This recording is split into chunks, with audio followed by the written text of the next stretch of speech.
issue number 4. Did I even think I was going to get to issue number 4? Of course not. But people are watching this. I don't know how you find me. When I Google to find my own page, it's PK Comic and then 411. 411. And it shows up my videos. I can't thank you enough. I'm glad you're enjoying it. So let's dive right in. What I'd like to do is every time I do this, I would like to start off with corrections. And then I would like to go to questions. And then I'd like to go to the summaries of everything that I've read. And then I'd like to go for maybe some advice now, because since last January I'm starting to get to know my stuff a little bit. First, I'd like to start with a little show and tell. Do you guys know about these black things? They're lovely. You can have them sleeved, or not sleeved. I am now up to 3. You can even shelve them. These are like my favorite. It has like Hawkworld, Timothy Truman's Hawkworld in it, and the old Punishers, the 5-part series, maybe 6. I know that they changed the title on the top. That was like 3 out of 5, then 3 out of 6, and then it went to 4 out of 5. But I love these things, and when you get your stuff from your friendly local comic book store, you can put those things in it and make sure that you got... You're watching all the Inhuman stuff, and Ragnarok is here, and I do have a buddy that works at Marvel, and I said it would be very cool if Marvel did the actual bindings. What I have done is printed out my pull list and slipped it in there, and every time that changes, I'll, put a new one in. But these things are fabulous. I have one in my car, one that I need to read, one that I like to keep safe, so a little show and tell there. I don't have any corrections that I can remember. So, I do have a corrections of this, which I tried to do the piece thing, and then I tried to give it to the other hand. Let's see. So this is what I did last time on issue 3. And hopefully you can see this, that you go like this, and you give it to the other hand, to this, and they go, oh no, and then like that. Peace, brother. So, I always do that to make sure that you guys know this is a one-take deal. Alright. Let's go to questions. Tape. Tape. Which is the best tape? The ones that like sort of see through, or the ones that have that sort of sheen? I'm leaning towards this one.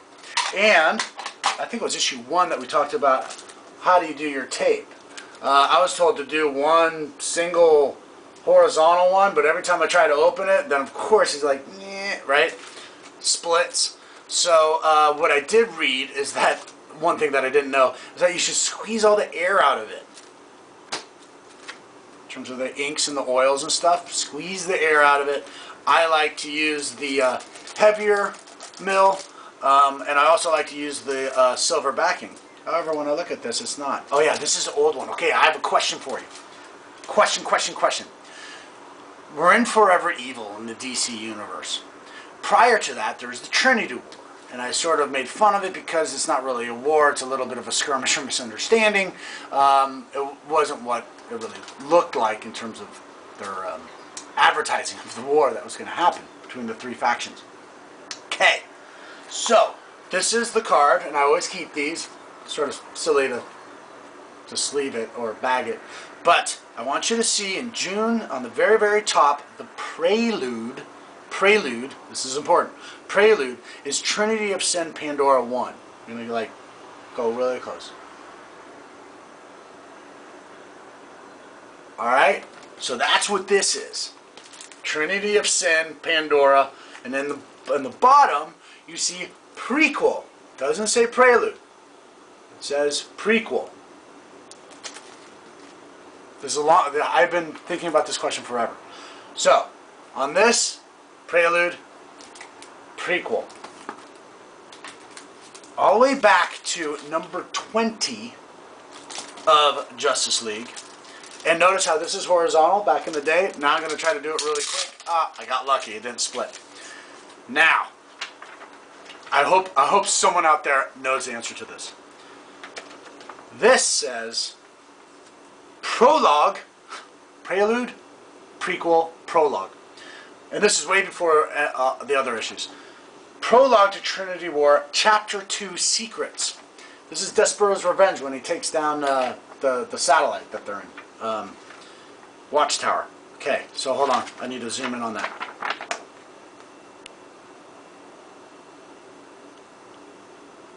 I will give one of these, the Mighty Thor Silicon Tray Ice Maker. Makes little hammers. You know what I was thinking? Actually, to put the like vanilla or something here to make the handle darker or something. I will give one of these if anyone can tell me where there is a prologue to Trinity War Chapter 1, because it's not Justice League 19. Does anyone out there know prologue Chapter 1? Another long-standing question, now that I brought up Thor. There is a part in Thor, and I don't know if it's in Avengers, maybe in Avengers, could be in Thor, God of Thunder, but he says it's the oldest lesson learned or something. And it's actually a reference to Job. I asked my buddy at Marvel, but this is something you can't really Google for, because the first time he mentioned it, it is, someone answered like, yeah, good beating or good lashing or something. I'm like, ah, that's sort of a weird thing, and that's why I remember it, but I don't know where that's from. So that's number 2. Question number 2 is, where is that when he said, yeah, it's the oldest lesson in the world or oldest lesson in life, and someone said it's a beating or getting a good lashing, because at the end of a certain Thor God of Thunder, he goes, it's the oldest lesson learned. Or was it Avengers, you know? So I can't Google it. If anyone out there knows their stuff, question number 2. Now, did you know, question number 3, this is one of those lenticular, and this is my new favorite villain, Deathstroke. And I always get them confused with Deathshot, but, oh no, Deathshots, excuse me. See what I'm saying? 7.1. This is actually continued where? It's actually Suicide Squad number 24, and I can't find it, so I'm going to different stores trying to find it. Just something you should know, that this leads into Suicide Squad number 24. Did you know? I'm a fan of Clive Barker since I was a little kid. However, all of his stuff is sort of the same. Like, Gruesome God comes in and blows up heads. That's basically what you're seeing here. I saw in one of these, and I'll talk about this in a second, but it was advertised as Next Genesis. So, question number 4, do I keep this that says Next Genesis? I don't know. It's probably just a typo. They fix it, and this isn't going to be worth anything, but this isn't going to be worth anything. But, yeah, this was Next Genesis, just so you know. So, moving on to this comic shop news, I always read it, and I said, oh, I want to get that, I want to get that, and I tell my comic book store, and, you know, that's like 3 months from now, but, yeah, you know, order, and basically what has happened is they say get previews. Thank you to, oh, God, his name escapes me, but there is a comment, I believe it's on issue number 3, that someone gave me a link to previews that is all online, like all of them, just check mark them, so I don't have to write them in, and it's all Sanskrit for my comic books guy to, you know, decipher. So thank you for that, and thank you for commenting, and thank you for subscribing. Oh my God, I'm just stunned. This is cool, dude. I mean, you guys want it, I want to do it. This is awesome. So comic shop news. I love the fact that it's referenced in Invincible. I think it's number 1. I'd have to check, and I also have a hardcover. But he actually goes to the store and he wants to get it signed, and it's like, oh, and he flies back really fast, and he gets all of his comics, comes back, and gets back in line. Love it. And he references this. And I mean, this is, I think they're up to 7 different hardcovers. So this is way back when, and I just love how they referenced it. So this shows a lot that's coming down the future and has good articles. Just wanted to let you know about that. And the previews is really now what I know it's coming up, and I don't want to miss anything. So if you don't want to miss anything and you're like really waiting for that next thing, I would say that previews is your answer, not comic shop news. Okay, I do have one other long-standing question. I think I'm up to 5, and that's this young lady in this panel. that has the ability, sort of an EMP, electromagnetic pulse, and takes down a drone. And this is what starts off. That's issue 1 of Bloodshot. And I did talk about this in issue number 1 of my 411 here. So the question is that the same girl as 5, 4, 3, there it is. As that, as she gets older. So she gets older, she has the EMP that shuts down the nanites and Bloodshot, then they were to kill him. So, is that the same person? And there's a lot of stuff in the internet. I just want to know your opinion. Is it? Is it Pulse? Because their timeline's wrong. 3 years later. It says 3 years later in the upper left-hand corner, and then if you got to tell me that if it's 3 years later at that point, that is a small girl, dude. That is small. That is. There's no way that's 3 years. It just doesn't follow, man. So that's a long-standing question. I'd like to hear your opinion on that, of whether that was Pulse, because it actually says earlier that it was before the incident, which was 2 years ago. Long-standing question on Bloodshot. That moves us into more TPBs. It was sort of a TPB over the holidays. This is just fun. It's flowing. You don't have to retcon it at all. This is the first TPB. This is the second one, nation building. And this is about, because of the currents in the Pacific, it brings all of the trash into basically this huge island, this ne'er-do-well billionaire boys club son goes over and sticks a flag in it. Yeah, it's mine. Very Eddie Izzard. It's just fun if you don't want to labor over a lot of detail and just want, I mean, the art, love the art. It's very nice. So, Great Pacific, easy read, fun read. Let's get into, because I just showed you the Bloodshot one, let's go into the Valiant Universe. And as you can tell, I'm a fan of Valiant Universe, and what the Valiant Universe does is each one has a different feel and a different backing, but they all intertwine. I just think that's fabulous. Exo Manowar and Harbinger are the ones that they did hardcovers in. This is volume 4. And he comes back to Earth with all of his Visigoth people and said, "Hey, dude, this is where this is where we're from, so this is ours, and I'm going to defend it with Shanhara, the armor that he got from the Vine." Then it all ties in.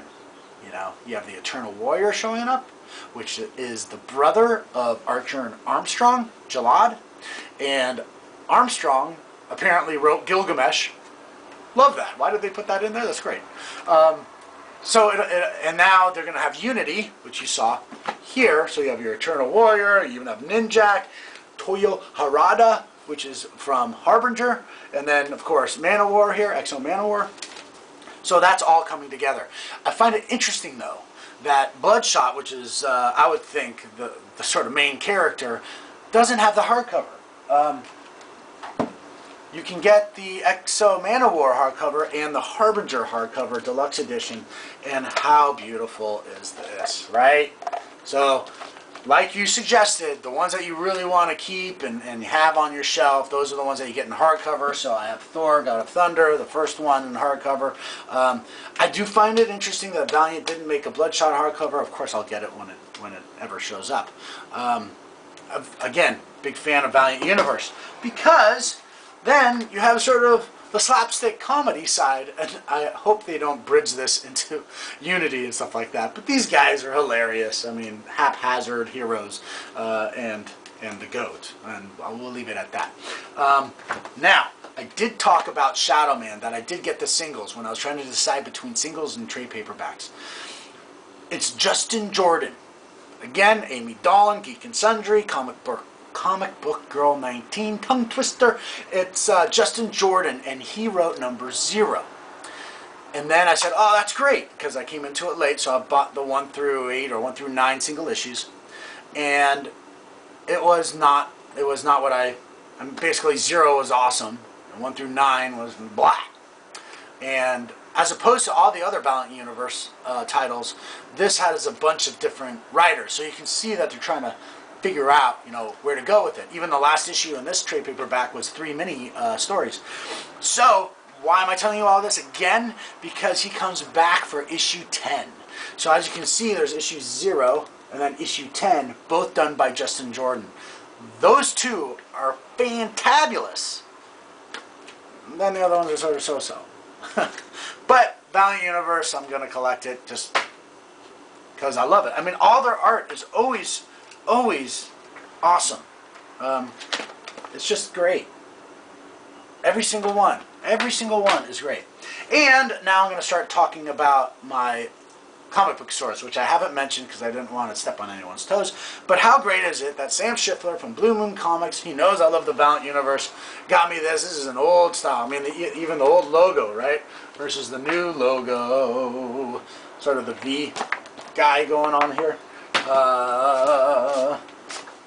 Valiant with the V. This is the old style Valiant. That reminds me of the Turok and old days. So that's very nice of him just to put that in there. Now, moving on to a different comic book store.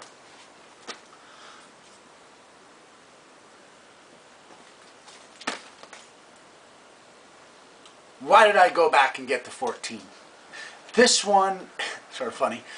The litmus test for any girl I date goes through the survey in the back of this. Don't you, Brian K. Vaughan. How you doing? He had the greatest survey in here. Just awesome questions. Weird, normal, but just awesome questions. So I went around to all the different stores and I said, I need your issue number 14's of Saga. Give me, because it even says it on the back of the survey, in the back on the survey, it says, the diehards will rip out the pages and send them in.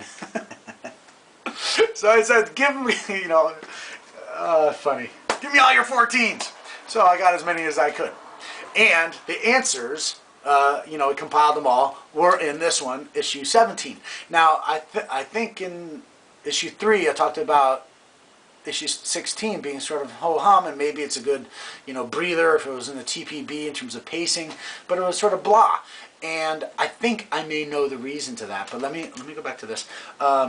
This, when I went to Blue Moon Comics in San Rafael, Sam Schiffer, had adults only in the front rack. I'm like, what? Why is that one bagged and the ones that are up near the cash register not bagged? He goes, oh, kids, we can monitor it a little bit better. And there is one panel that has some pretty adult stuff. Yeah, beads and stuff. Not mine. Not mine. All right.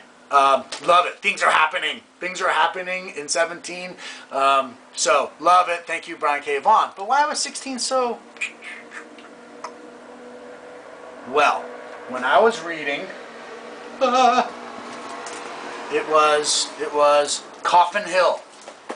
Now, I don't know why I love Coffin Hill so much. I don't know. I'm not really a goth guy, but I'm just sort of digging this. This is one of those things that now it's at issue 3, I believe. Yes, issue 3. And it's enough transtemporal stuff, and that's going to relate to another book, transtemporal stuff, that I'm going to have to go back and reread the 1 and 2. I do like the fact that the Vertigo, the adult DC, it doesn't come out so much. Like the Superior Spider-Man, it seems like it's every week. Okay, gotta go fast. I don't want to take up too much of your time, but Brian K. Vaughan, in here, there's an ad for Brian K. Vaughan doing Swamp Thing. And I was like, wait a minute, that is the Alan Moore Swamp Thing. I mean, he made that. Alan Moore, big name. So why is Brian K. Vaughan picking Swamp Thing? Is he going to try to, outdo Alan Moore? I mean, I just don't know why he went there. But if he's writing that and it takes away from Saga, shame. But these writers, they pump out so much. Their minds must be so surreal. I just love it. So that goes to the transtemporal stuff, and it goes to a guy that pumps out 4 major works every year, Neil Gaiman. You guys probably all know about Neil Gaiman. I didn't. I loved Stardust, Robert De Niro cameo, awesome. Michelle Pfeiffer, loved her since Tequila Sunrise. Kurt Russell, I sort of look like him apparently. Oh, shaved my beard, didn't notice. This is now my favorite book of prose. Granted, there's some illustrations. But it's my favorite book of prose, and it's a children's book. And I got 16 of them from Amazon, and I gave them to all my friends, like the, excuse me, not friends, family tree. all my family tree. Fathers, daughters, everything.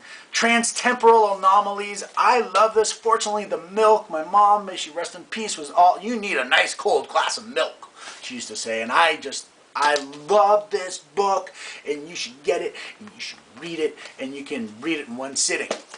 You can be doing anything else when you're sitting. It's like perfect for that, you know, bathroom book, if you know what I mean. Fortunately, the milk, Neil Gaiman, love it. I need to get into my Sandman here. I have volume 1 and volume 2. I just don't know why I haven't jumped into that. I guess I'm always setting it aside because I really want to have my mind, you know, ready to really get this Neil Gaiman Sandman character. And, which reminds me, he has now started again in Sandman in Overtures. And I actually, again, I started reading this. I'm like, this is so awesome. I put it down to get prepared to read it when I was, you know, ready to really delve into it. Sort of weird how I'm doing that. Do you guys do that ever? Like, this is so good. Let me put it aside so I'm really ready for it. This starts off with the carnivorous plant having a dream, and Sandman is a flower in that dream.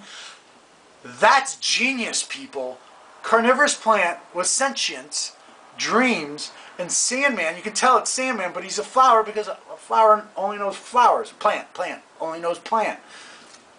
That's ingenious. Just like in here, let me just say, gnomes. I don't want to give it away. Gnomes, it's so cool. And it actually teaches the kids timelines and paradox. And obviously, I like that. All right. Another children's book. I bought it for my niece. It was all into My Little Pony, and the guys at the store make fun of me and call me a brony. But I read them just to know what I'm giving to my niece. Make sure I'm not teaching her, you know, giving her some inappropriate thing. So I actually sat down and I read this. I actually didn't give it to her. Why didn't I give it to her? This is the Trial of the Amazons that, you know, Diana is the daughter, and she wants to go out, and she sees the Colonel Trevor come in, and she basically fakes herself, fakes herself up on the pulpit over there, puts on a helmet, and her mother says, you can't take a part in these games, and she goes ahead and takes a part in the games, and she actually wins, takes off the helmet, and oh my god, there it is. So I'm like, wait a minute, this is actually teaching to go against your mother's wishes, and that's not exactly what I want to give to my niece. Like, hey, thanks, Bill, you know. So I find it very, very funny, appropriately funny. Discussion questions in the back. Number 1. Diana felt she was doing the right thing when she defied her mother's orders. When, if ever, is it okay to break the rules? Well, yeah, he hit the nail on the head. I mean, when I read that, I'm like, that's exactly right. Why would I be giving this to someone? Like, when would it be? I mean, you get my point. So I didn't give it to her, but I read a children's book about Wonder Woman. Go figure. Oops, show and tell. I'm so into comics that I got this as a gift from a buddy. Love it. The Spectre, oh my god. It's so nice. And you know what? I'm loving the forward more than the actual comic strips in it. It's, how cool is that? You know, other people are applauding my headlong dive into the comic book world. Teaser. Find that quote. 4 out of 5. We're just about to come to the end of the Malekith thing. Now we know who the traitor is. Can't wait to the next arc, is really what it is. Can't wait till the next arc. Moving on. You know I have a thing about covers, right? Cover should say what's in there. They don't kiss. This is X-23, which is a genetic duplication of Wolverine, apparently. This is the old Cyclops in their new uniforms.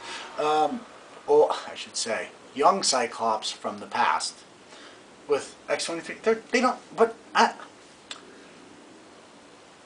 it does not go. I mean, unless I'm missing something, and you guys got to comment and tell me. But the one thing we do know is that it's the Purifiers. Remember the last issue, 19? They're like fighting these guys, are all hell-bent in a divine God preachy way. Yeah, so that's what they're called, the Purifiers. And that's the Action comic is now going into this. Skipping, apparently, to the Vibe. DC, I started collecting this from the beginning because all the DC titles are basically Batman and Superman. I just wanted something different, and they do a good tie-in with the circus and Mariah Hill. No, Mariah Hill. That's funny. So Amanda Waller, etc. This Sterling Gates, I think it is. Yeah, he was brought in to button it up. You can totally tell. He was like in a crystal universe, and then he came back, and he had his brother. He's fighting his brother, and this is like, okay, just take this, put him here, do this, blah, blah, blah, and try to just fix it all, because I do think this is going to go away. I do think Vibe is going to be no longer. Just like Sterling Gates is brought in to tie up everything in the Vibe in the DC universe, Superior Spider-Man team-up, always, Dan Yost, he is the glue of Marvel. He's like obviously reading all the stuff currently and then brings it all together. I really appreciate that. I appreciate it that like, oh, that goes to that. It's not really retconning, and it's not like you had to read the other thing to understand. But if you read all of them, this is the glue. And it always has been. However, now it's departing because you got this when Venom is now with Doc Ock as Spider-Man. Very gruesome. That's why it's Darkest Hours.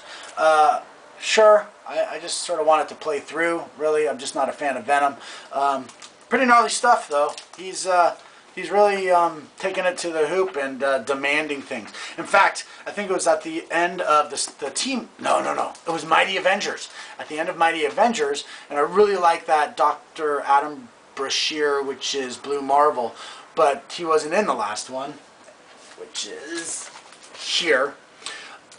So Blue Marvel is not really in this. He's out, and they speak like 3 or 4 different languages in here. German and then Spanish, and they don't really give you the translations, so either you know it or you don't, or you just try to infer it. But hey, I'm willing to learn languages by inference. But, okay, and Falcon's going to be a part of this team. And I always said, and I think it was issue 2, why is Superior Spider-Man even hanging around here? This is the Infinity tie-ins. And at the very end of this, he shows up with all of his boss going like, I'm the leader, which is awesome. I mean, come on. That's what needed to happen.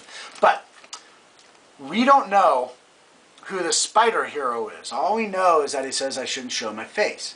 And he's breaking out. This is one of those good covers that shows what's inside. And that's Ronin.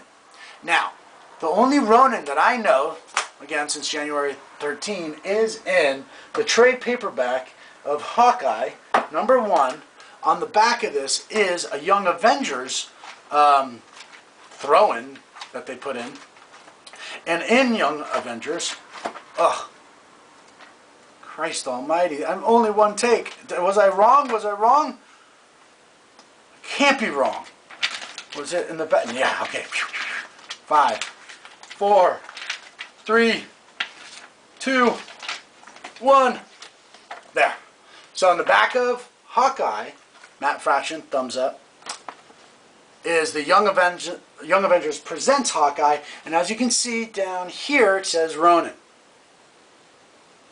Now, that ties in to this, because they're like, dude, spider hero guy, change your goddamn outfit. And then he goes, oh yeah, there's a Hawkeye chest over there, go get one. And it's Ronin. Here's something that Marvel needs to listen to, because I know so much. Please make it Moon Knight. Brian Michael Bendis, I love Moon Knight. He's the Batman analog in Marvel. Make this guy Moon Knight, because like he lost his costume in Age of Ultron or something. That would be just so cool. All right, I gotta hurry up. I really like these. This gives you a snippet of everything. You've got Avengers World, Black Widow, All New Invaders. Gives you just a little bit of taste so you can figure out which ones you want to put on your pull list. I'm really digging the Avengers Assemble, okay? This is when the 3 girls are all spider-ish going to AIM. And now you got the Hulk involved. And I just, in terms of wonderful quotes, the villainess says at the end, I don't think it's a spoiler, this is what I need inside of me. And there's like all these things flying. This is what I need inside of me. I think that's sort of funny. And speaking of quotes, what are your favorite quotes? One of my favorite one is Hyperion to Corvus Glaive. then consider it a gift. Do you know? In fact, I'll send someone this if they can tell me, because I have a couple left, what Corvus Glaive said. And he said it a couple of times for Hyperion to say, consider it a gift. Let's see, another quote that I love is in Blackest Night, Jeff Johns, that, God, I wouldn't be able to find it in 5 seconds. But it's the full Carpe Diem. Carpe Diem quam postero in futura or something. But basically, seize the day and hold as little faith in tomorrow as possible. Pretty bleak on the end part. We just hear the seize the day part. Another great quote would be in Why the Last Man? Shakespeare. You learn so much from Why the Last Man. Shakespeare, the Wild as a Goose Chase. Okay, he termed that. And then 7-Eleven is George Washington's code name. I just think those are fabulous quotes, if you will. Maybe one issue would be all about quotes of the PK Comic Book 411. All right, I need to start ending this. This one's not even sleeved, bagged, excuse me, because Matt Kent, I think this is one of two, but man, he made it all social media, you know, thumbs up, thumbs down. I just may be old guy, but I don't want to read that. It hurts my head. Appealing to a younger audience may be awesome. I just don't have it. I just don't have that. No, thank you. Day in the life of girls going out shopping. But Inhumanity comes to the Uncanny X-Men. That's the important thing. When you had Uriel twins and all of that apocalypse type thing happening. Now, you can tell that Marvel has really good planning because now you have the Inhuman stuff happening in Uncanny Avengers. Indestructible Hulk tie-in for Inhumanity. He makes a really big bomb and the bomb goes off, and hopefully that's not a spoiler, but all I'm saying is this is what I want to know, whether this carries over to all the other Inhumanity titles. It's big enough that it should. It really should. Sometimes they're in their own sort of Inhumanity universe, if you know what I mean. First time I ever read Indestructible Hulk because of the INH down here. So, again, good Marvel planning. Last, definitely not least, Jonathan Hickman. We know, I've said it over and over again about how many titles he does for the entire Infinity thing. This is now my new favorite. It's sort of Stark art, Dragotta, which then leads me to this. I will be at the Image Expo in San Francisco tomorrow. It'll be my first comic convention. Not necessarily Comic-Con, but it's Image. And Dragotta will be there. Here's question number 6. Do I get all my Image comics and bring it over there and get them signed? And which ones do I? I mean, number 1s I would figure.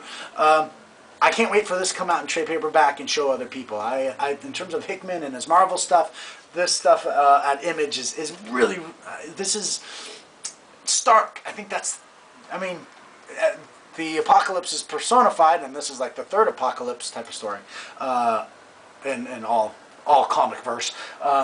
It's Stark, and these things that they ride with their big like heads that just beams of death ray. I mean, fun. Personified apocalypse. Death falls in love. Death bows down to love. I mean, that's so cool. And because I talked about a convention, here is shameless plug. The Greater Games Industry Catalog. I was just talking to someone else who's writing a book about conventions, and his name is Lewis, and he agrees with me that comic book readers play games and gamers read comic books. It's not a 100-to-100 ratio.